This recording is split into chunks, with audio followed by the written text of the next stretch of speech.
तमाम देखने वाले व्यूवर्स को अस्सलाम वालेकुम। उम्मीद है कि आप सब खैरियत से होंगे। और आज आपको पता है मैं आप लोगों के साथ कितनी मज़े की रेसिपी शेयर करने वाली हूँ। स्क्रीन पर आपने देख तो ली होगी। आज मैं आप लोगों के साथ बीफ यखनी पुलाव शेयर करने वाली हूँ और ये बहुत ही मज़े का बनने वाला है। 3 पाव के करीब मैंने बड़ा गोश्त ले लिया, उसको अच्छे से धो के साफ कर लिया। एक बड़े साइज का प्याज कटिंग किया, लहसुन अदरक के कुछ जवे और सब्ज मिर्चें, हाफ टी स्पून मैंने इसमें नमक ऐड करना है और ये साबुत गरम मसाला है, ठीक है। और ये मैं अब आपको बताती हूँ, ये सारा जितना मसाला भी मैंने आपको दिखाया इसको हमने प्रेशर कुकर में डालना है। सबसे पहले मैं गोश्त डाल रही हूँ। गोश्त को जितना मर्जी भी धो लेना, इसमें से ब्लड जो है ना वो फिर भी निकलता ही रहता है। और ये मैंने इसमें 1 लीटर पानी ऐड कर रही हूँ। आप भी इसी तरह नीचे चूल्हा मैंने चला दिया है और बाकी जो मसाले मैंने आपको अभी स्क्रीन पर दिखाए ये सारे मसाले मैं इसमें ऐड कर दूंगी।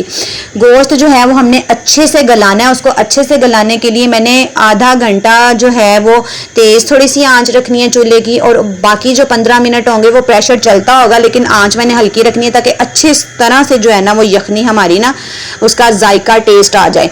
और ये देखिए मैं प्रेशर को बंद कर दिया। इसको मैंने आधे से पौने घंटे तक आपको बताया किस तरह मैंने इसको पकाना है। ये यखनी हमारी देखिए पौने घंटे में रेडी हो गई है। और बोटियां जो है वो गोश्त की ये देखें मैंने सेपरेट कर देनी है। और अब ये देखिए मैंने बाकी मसाला बनाने के लिए मुझे प्याज चाहिए थे। 2 बड़े साइज के प्याज कटिंग कर लिए हैं, 2 मैंने टमाटर कटिंग कर लिए हैं और कुछ मैंने सब्ज मिर्चें कटिंग कर ली हैं। और हाफ टी स्पून मैंने जीरा लिया है, हाफ टी स्पून ही मैंने इसमें अदरक पेस्ट लिया है। ये इमली और आलू बुखारा कुछ लिए हैं और हाफ टी स्पून दादर मिर्च है, हाफ टी स्पून ही इसमें नमक है, 1 टीस्पून इसमें बिरयानी मसाला है और हाफ टी स्पून गर्म मसाला है। ये मैंने थोड़ा सा अचार ले लिया, 1 प्याली मैंने दही लिया। चलिए अब बनाना शुरू करते हैं। बनाना कैसे है, एक कढ़ाई ले लिया है, कढ़ाई में मैंने डाल दिया है ऑयल। ऑयल मैंने थोड़ा यूज कर रही हूँ क्योंकि यखनी जो है उसमें भी गोश्त का काफी घी निकल आता है, ऑयल निकल आता है, इस वजह से मैं इसमें ऑयल थोड़ा नॉर्मल ही रख रही हूँ।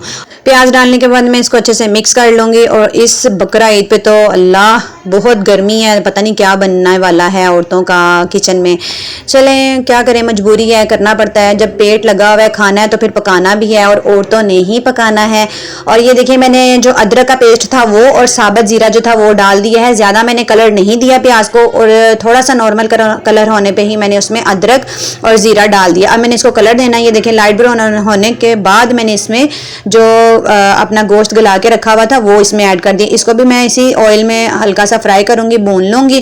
और जब इसको थोड़ा सा कलर थोड़ा सा इसका चेंज होना शुरू होगा फिर मैं इसमें बाकी मसाले डालूंगी। और बाकी मसालों में मैंने टमाटर अब ऐड करने हैं और टमाटर और सब्ज मिर्चें ऐड करूंगी। ये देखिए मैंने टमाटर इसमें ऐड कर दिए हैं और अब मैं सब्ज मिर्चें इसमें ऐड करूंगी। ये देखें सब्ज मिर्चें ऐड कर दी। हाँ गर्मी इतनी ज्यादा है, आपने सब्ज मिर्चें जब कटिंग करनी है तो बड़ी एहतियात से करनी है, हाथों पे बड़ी जलन होती है, गर्मियों में कुछ ज्यादा ही होती है, तो बड़े एहतियात से किचन में आप सारे जो हैं काम किया करें। बड़ा ये मुश्किल काम है वैसे और थोड़ा एहतियात ज़रूरी है।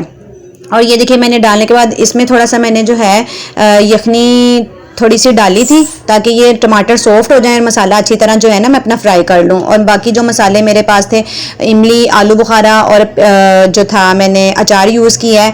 अचार यखनी पुलाव में बहुत ही मज़े का लगता है। आप ऑप्शनल है, आप डालना चाहते हैं डालें, नहीं है तो कोई मसला नहीं है। और दही मैं इसमें ऐड कर रही हूँ, दादर मिर्चें नमक भी मैंने इसमें ऐड कर दी हैं। ये सारे जितने भी मैंने मसाले आपको पहले स्क्रीन पर दिखाए थे ये सारे मसाले इस स्टेज पर मैं इसमें डाल दूँगी। और मैंने इसको तब तक भूनना है, अच्छे से फ्राई करना है जब तक ये इसका पानी सारा खुश्क ना हो जाए। ये देखिए ये सारा मैं इसको अच्छे से भूनूंगी। ओए इतनी गर्मी है, पानी पीना चाहिए, बहुत गर्मी है। हाँ पानी से याद आया, आपने ना गर्मी में किचन में काम करने के साथ साथ इस ईद पर पानी का खास ख्याल रखना है। मैक्सिमम आपने 1 घंटे के बाद पानी पीते रहना है, ठीक है। हर 1 घंटे के बाद 1 गिलास पानी हर औरत को पीना चाहिए और आपको भी पीना चाहिए। और ये देखिए मैंने यखनी जो थी वो स्ट्रेनर की मदद से छान कर इसमें यखनी ऐड कर दी है और मैंने इसको उबाल आने तक पकाना है। और मैं इसको थोड़ी देर के लिए ढक कर रख दूंगी। जब इसको उबाल आ जाएगा फिर मैं बाद में बताती हूँ इसके साथ करना क्या है। ये देखिए उबाल आ गया था, 10 मिनट हो गए। अब मैंने इस स्टेज पर जो है इसमें चावल ऐड करने हैं। चावल मैंने जो है आधा किलो लिए हैं। मैंने अपनी फैमिली के हिसाब से चावल ऐड कर रही हूँ और माशाल्लाह से मेरे पास बीफ जो था वो मैं ज़्यादा ऐड कर रही हूँ, चावल थोड़े ऐड कर रही हूँ। आधा किलो ही चावल मुझे काफ़ी हैं।